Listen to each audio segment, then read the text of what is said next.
Waalaikumsalam warahmatullahi taala wabarakatuh. Alhamdulillahilladzi arsala rasulahu bil huda wa dinil haqq. Allahumma salli wa sallim ala nabiyyina Muhammadin wa ala alihi wa ashabihi ajma'in. Amma ba'd.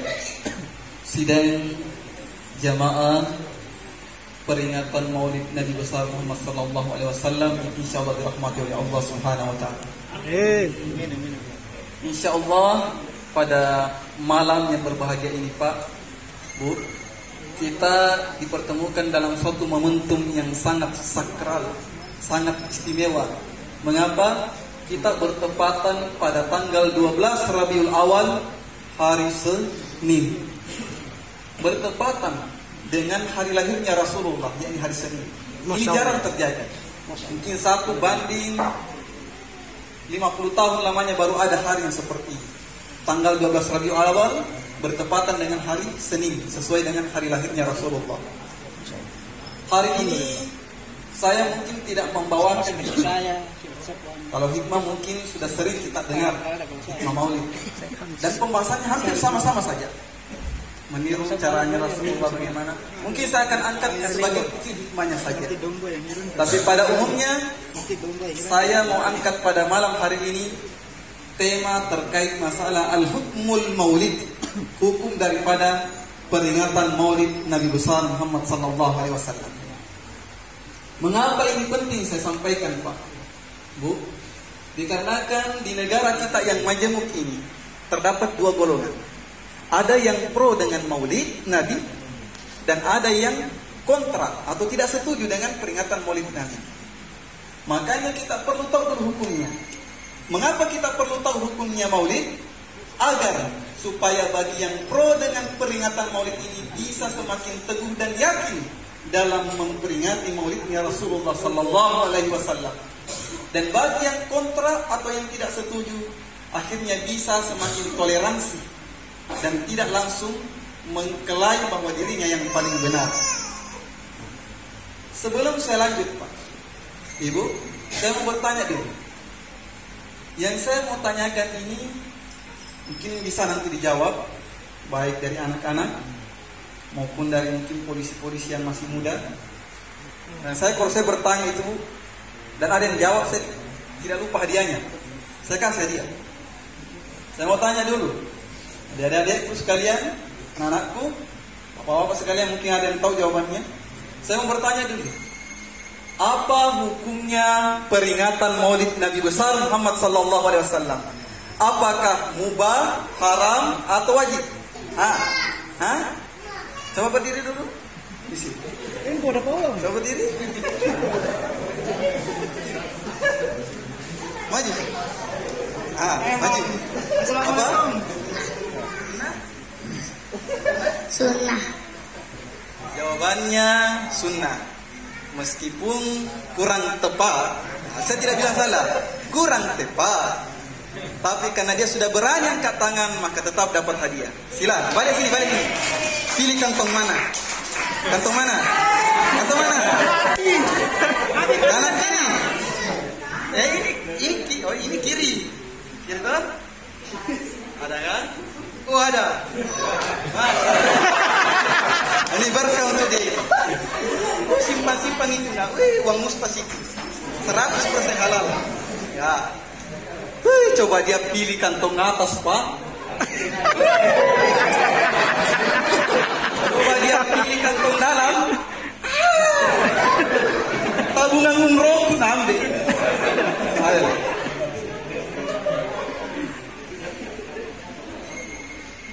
Pertanyaan selanjutnya, saya jawab dulu.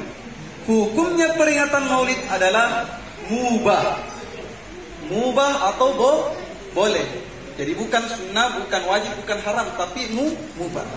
Saya tanya lagi, apa dalilnya? Kan tadi hukumnya sudah ditahu, hukumnya mubah. Apa dalilnya? Tidak ada yang tahu? Kalau ada yang tahu, saya kasih lagi hadiah. Nehagi bagi yang mampu. Kalau mampu, nanti saya membayarkan pakai uangnya Bapak. Dalilnya adalah ada sebuah kaidah usul fikih yang bunyinya seperti ini, Pak Bu. Al-aslu al-asya'u al-ibahah pada dasarnya segala sesuatu itu hukumnya boleh. Hatta yadullu dalilu tuhrimuha, sampai ada dalil yang menunjukkan haramnya perbuatan tersebut. Nah, sekali lagi saya ulangi, segala sesuatu itu hukumnya boleh sampai ada dalil yang mengharamkan perbuatan tersebut. Contoh, minum air Pak, hukumnya apa? Mubah, boleh. Tapi bisa menjadi haram kalau saya minum 1 galon langsung Pak, 1 galon langsung minum teguk begitu, maka hukumnya berubah dari yang mubah menjadi haram. Kenapa? Karena bertentangan dengan dalil, di mana di dalam Al-Quran disebutkan dalam Quran surah Al-Isra, wala taqtulu anfusakum innallaha kana bikum rahima. Dan janganlah kalian membunuh diri kalian sendiri, karena sungguh Allah itu maha penyayang terhadap kalian. Kalau minum air galon 1 galon langsung Pak, itu sama hanya dengan bunuh diri, maka menjadi haram. Sama halnya dengan peringatan Maulid Nabi besar Muhammad sallallahu alaihi wasallam. Peringatan Maulid Nabi hukumnya mubah, dalam artian boleh, tapi bisa saja menjadi haram. Kapan itu? Ketika dalam pelaksanaan peringatan Maulid Nabi ini ada yang bertentangan dengan syariat agama. Contoh kecil, menjadi kebiasaan kita di negara tercinta kita di Indonesia, kalau ada peringatan Maulid pasti ada makan-makan. Pasti itu wajib. Kalau kami di Sulawesi, biasanya ada ember. Sini saya tidak ada ember. Ada ember tapi batu. Nah, jadi biasanya ada makanan gitu. Nah, ketika ada makanan begini, biasa orang baku berebut, akhirnya apa? Makanan banyak yang jatuh, banyak berceceran, diinjak-injak makanan. Maka ketika proses peringatan Maulid seperti ini modelnya, hukumnya menjadi haram. Kenapa? Ada dalil yang mengharamkan. Dalam Quran surah Al-Isra juga di situ disebutkan wala tubatsiru tabtsira, dan janganlah engkau membuang-buang, menghambur-hamburkan nikmatnya Allah, baik itu berupa makanan, minuman maupun uang. Mengapa? Innal mubatsirina kanu ikhwanas syayatin, karena sesungguhnya orang-orang yang suka menghambur-hamburkan segala sesuatu, membuang-buang makanan misalnya, itu merupakan saudara bukan saya yang bilang, saudara setan Pak. Masih mending kalau temannya setan, ini saudara setan. Makanya ketika dalam peringatan Maulid ada yang seperti ini, berebut makanan sampai dengan diinjak-injak makanan, maka hukum peringatan Maulidnya itu menjadi haram. Tegas. Nah, jadi pernah dulu saya dulu pernah menjadi wakil ketua panitia peringatan Maulid Nabi besar Muhammad sallallahu alaihi wasallam di daerah Mangkoso. Saya waktu itu masih kuliah, ngekos. Pas itu saya mau berangkat Maulid, saya panggil tetangga kos saya. Kebetulan dia golongan Wahabi. Saya bilang, Pak, ayo kita sama-sama Maulid di masjid. Wah, dia bilang, itu bid'ah, haram, katanya, nggak boleh. Saya bilang, ya sudah, kalau tidak mau, berangkat. Pas pulang selesai peringatan Maulid, ketua panitia mengatakan kepada saya, Dek, ini sekalian kau bawa ember 2, 1 untuk kamu, bawakan juga tetanggamu. Saya bilang, dia Wahabi Pak. Saya tanya Pak Ketua, dia Wahabi Pak Ketua. Maulid itu bid'ah, dia bilang bawakan saja, karena ini adalah hari yang betul bahagia bagi kita semua. Kita harus berkasih sayang. Saya bawakan ember, ketua rumahnya, posnya. Assalamualaikum Pak. Ini yang tadi yang bilang bid'ah itu Maulid, dia buka pintu. Ya, Waalaikumsalam Dek, kenapa? Saya bilang ini ada ember Maulid itu Bapak. Langsung diambil. Pas diambil, dia mau tutup pintu. Pas mau ditutup pintu, saya tahan pintu. Saya, tunggu dulu. Katanya Maulid bid'ah, kok embernya diambil? Langsung dia bilang begini Pak, Maulidnya bid'ah, ember sunnah. Wah, ini sudah berarti tidak memahami betul terkait masalah hukum daripada Maulid itu sendiri. Bapak dan Ibu yang insya Allah dirahmati oleh Allah Subhanahu Wa Taala, ada satu yang sangat ditekankan oleh para saudara kita yang menentang Maulid. Yang paling ditentang oleh mereka itu adalah dikarenakan katanya dalam peringatan Maulid Nabi itu, kita terlalu mengagung-agungkan Rasulullah, terlalu melebih-lebihkan dalam memuji Rasulullah, dan itu katanya dilarang oleh Rasul. Maka saya jawab, memang betul pada awalnya Rasulullah melarang umat Islam di zamannya untuk mengagung-agungkan Rasul secara berlebihan. Karena ada hadisnya. Karena Nabi sallallahu alaihi wasallam, Rasulullah sallallahu alaihi wasallam bersabda, janganlah engkau la tughalu, janganlah engkau berlebihan dalam memujiku sebagaimana umat berlebihan dalam memuji Isa bin Maryam sampai-sampai mereka menyembahnya. Nah, makanya Rasul tekankan jangan kau berlebihan. Tapi hadis ini dinasak, artinya dinasak, dihapus, tidak berlaku lagi. Kenapa? Karena turun hadis berikutnya yang derajatnya lebih tinggi. Namanya hadis qudsi, hadis yang langsung berasal dari Allah Subhanahu wa taala. Hadis itu turun Pak karena ini ada peristiwa. Suatu ketika Rasulullah sallallahu alaihi wasallam turun wahyu kepadanya bahwa rasanya akan ada umatnya nanti di akhirat kelak disiksa. Menangis Rasul. Rasul pun sujud selama kurang lebih 6 jam menangis. 6 jam Rasul sujud menangis. Karena apa? Karena turun wahyu bahwa akan ada umatnya nanti disiksa di neraka. Saking sayangnya dia kepada umatnya, dia menangis selama kurang lebih 6 jam. Akhirnya Allah Subhanahu wa taala memerintahkan kepada malaikat Jibril, ya Jibril, anzil, turunlah engkau wahai Jibril, faqulu li abdi, dan katakanlah kepada hambaku, kepada kekasihku Muhammad, limadza tabki, mengapa dia menangis?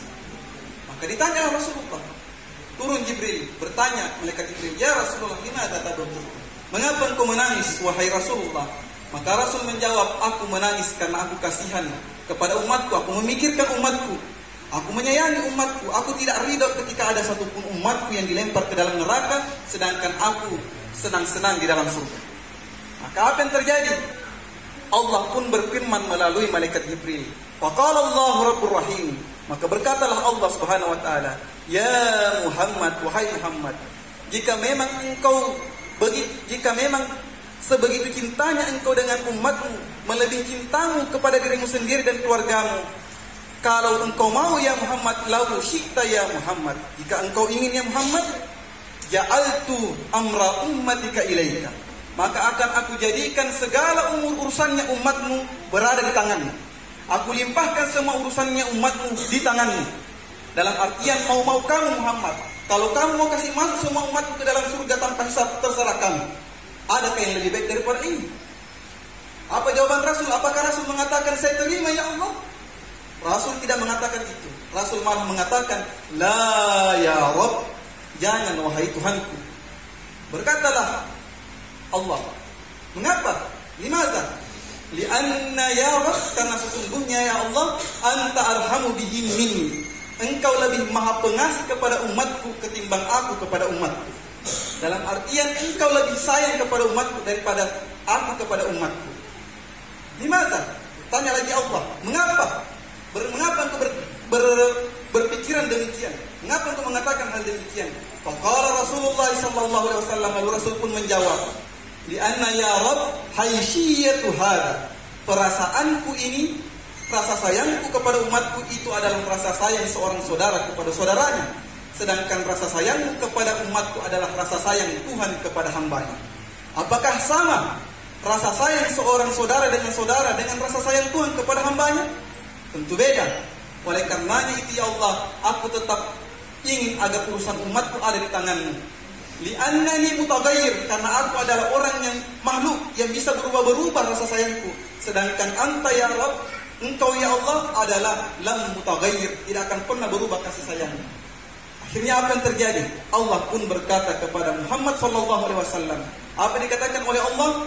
Ya Muhammad, idzan, wahai Rasulullah Muhammad, kalau begitu jika engkau beranggapan bahwa aku betul-betul sayang kepada umatmu, fashhidu alaikum ya malaikat, maka perhatikanlah, saksikanlah kalian wahai para malaikatku.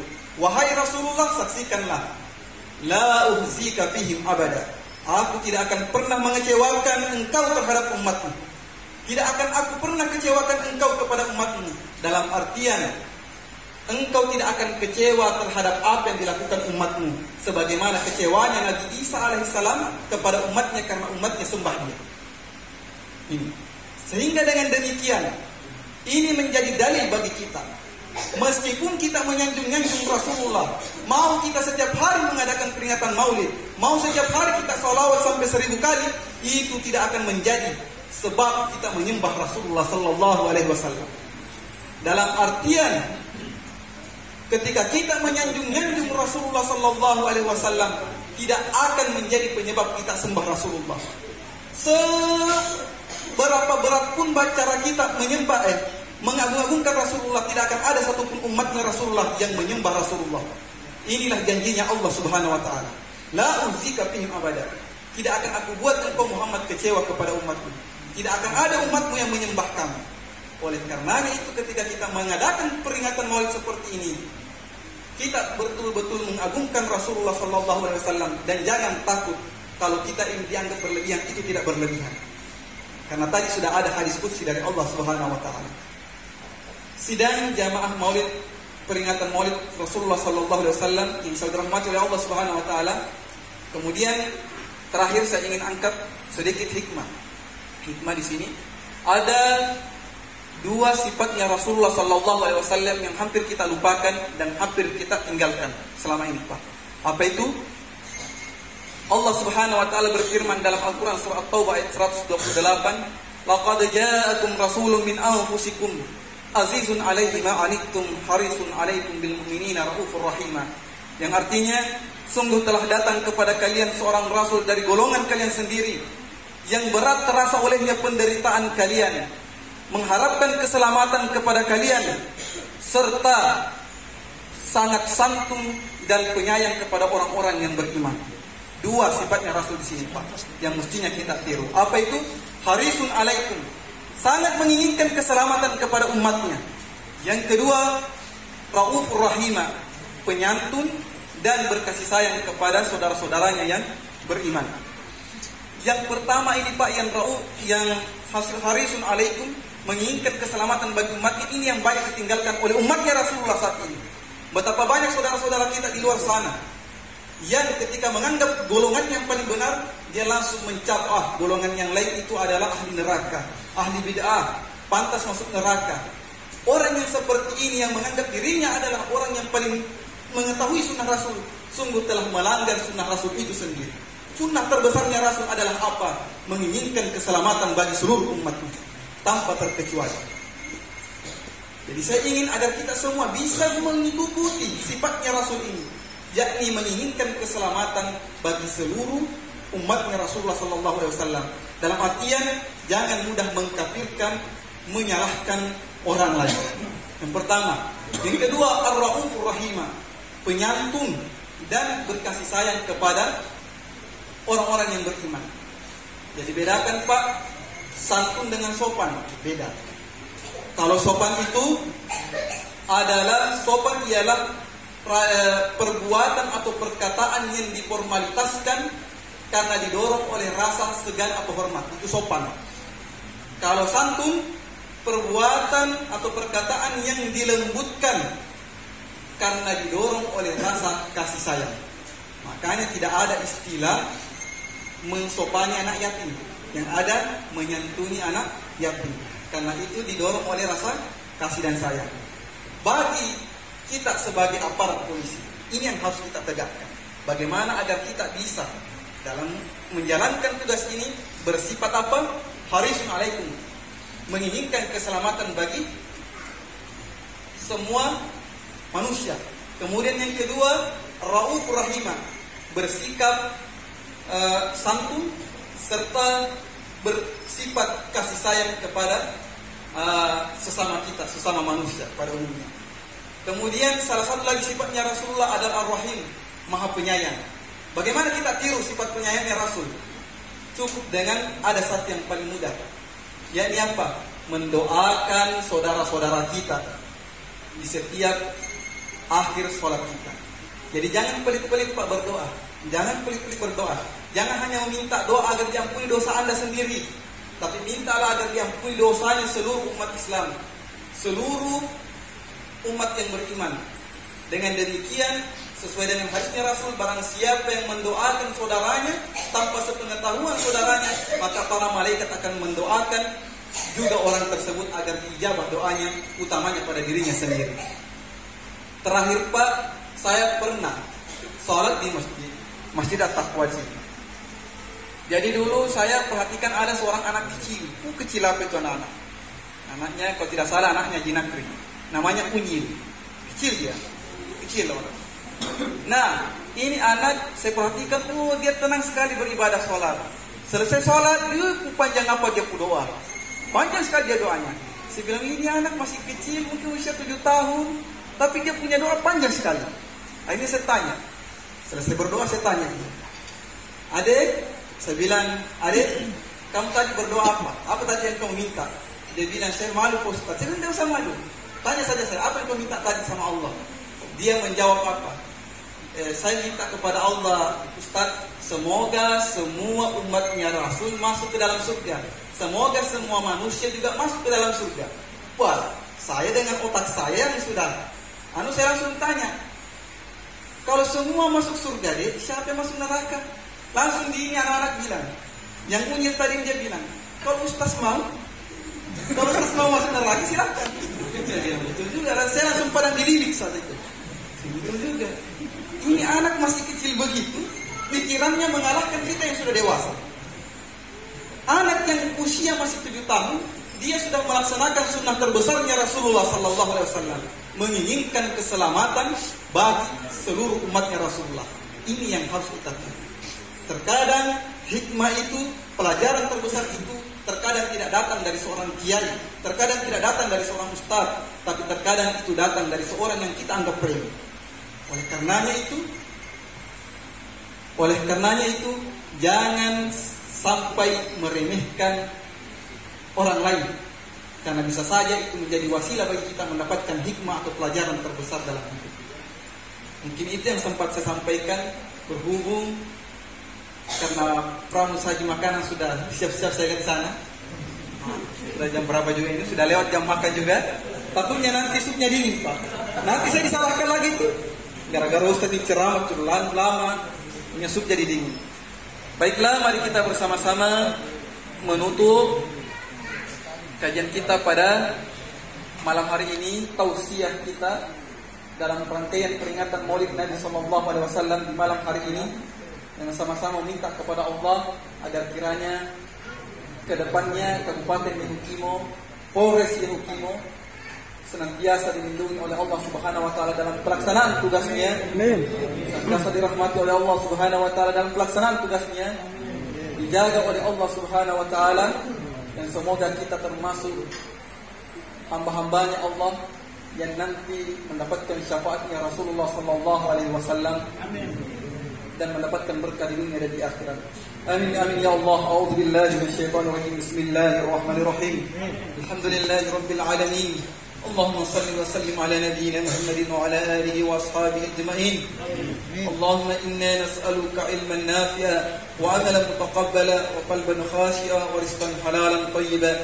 اللهم ادفع عنا البلاء والبلاء والوباء والفحشاء والمنكر والسيوف المختلفة والشدائد والمحن والفتن ما ظهر منها وما بطن في هذا بلادنا خاصة ومن بلدان المسلمين عامة إنك على ما تشاء قدير.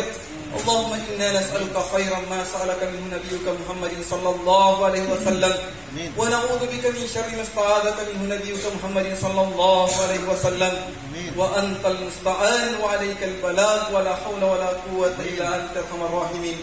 ربنا آتنا في الدنيا حسنة وفي الآخرة حسنة وقنا عذاب النار. وصلى الله على محمد والحمد لله رب العالمين ببركة الفاتحة. أعوذ بالله من الشيطان الرجيم. بسم الله الرحمن الرحيم. الحمد لله رب العالمين الرحمن الرحيم مالك يوم الدين. إياك نعبد وإياك نستعين. اهدنا الصراط المستقيم صراط الذين أنعمت عليهم غير المغضوب عليهم ولا الضالين. آمين آمين يا رب العالمين.